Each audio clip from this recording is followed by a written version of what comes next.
নিজেদের মধ্যে একটু আলোচনা করে সন্ধেবেলা বেরিয়ে পড়লাম ছোট্ট একটা গাড়ি নিয়ে আমরা 7 জন। বলো তো বন্ধুরা, এই গেটটা দেখে আমরা কোথায় এসেছি? এইবারে নিশ্চয়ই তোমরা আন্দাজ করতে পেরে গেছো আমরা কোথায় এসে পৌঁছেছি। হরে কৃষ্ণ কৃষ্ণ কৃষ্ণ হরে হরে, হরে রাম রাম রাম হরে হরে। শুভ সকাল বন্ধুরা, আমি ঘাটাল থেকে তোমাদের সবার প্রিয় হাসি খুশি মিঠু দিই। হঠাৎ করে পরিকল্পনা করে আমরা 7 জন বেরিয়ে পড়েছিলাম মায়াপুরের উদ্দেশ্যে। রাত্রি 10:30টায় গাড়ি ছেড়েছিলাম।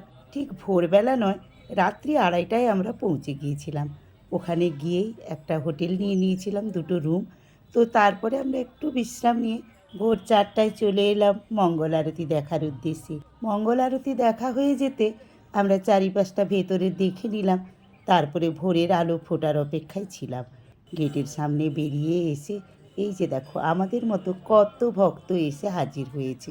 তো আমরা বাইরে বেরিয়ে একটু চা খেয়ে নিলাম। আবার 7টার সময় মন্দিরের ভেতরে ঢুকলাম, আবারও আরতি দেখলাম।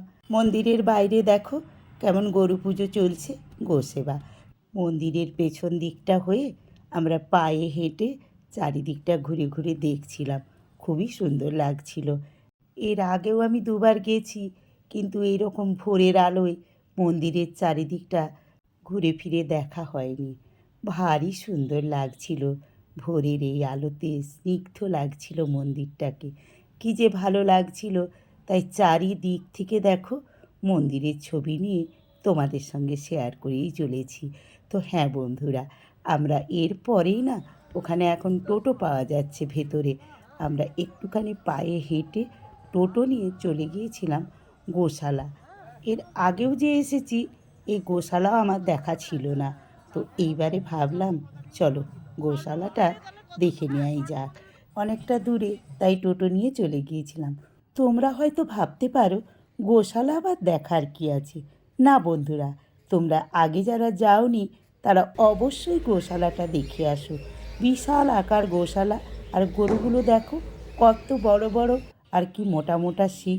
হ্যাঁ, আমরা যখন গোশালায় যাচ্ছিলাম অনেকে বলছিল ওখানে ক্ষীর খেয়ে আসবেন, দই খেয়ে আসবেন। তো ক্ষীর পেয়েছিলাম, তো আমরা খেলাম।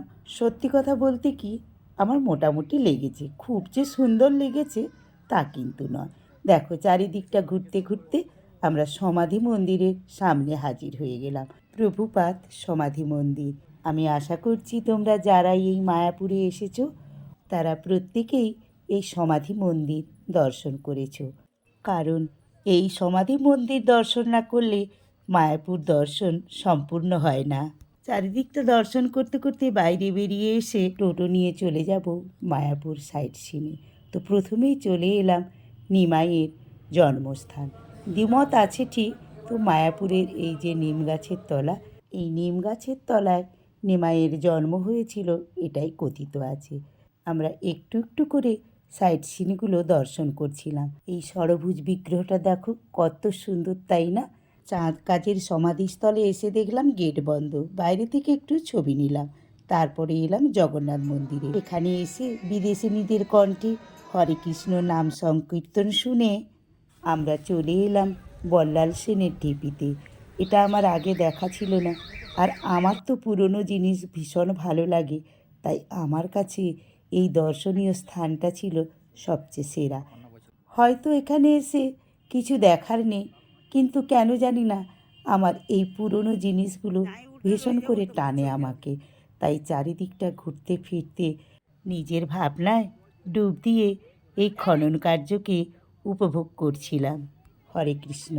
যেসব বন্ধুরা এতক্ষণ আমার সাথে মায়াপুর দর্শন করছিলে তাদের কেমন লাগলো আমাকে কমেন্ট করে জানাবে।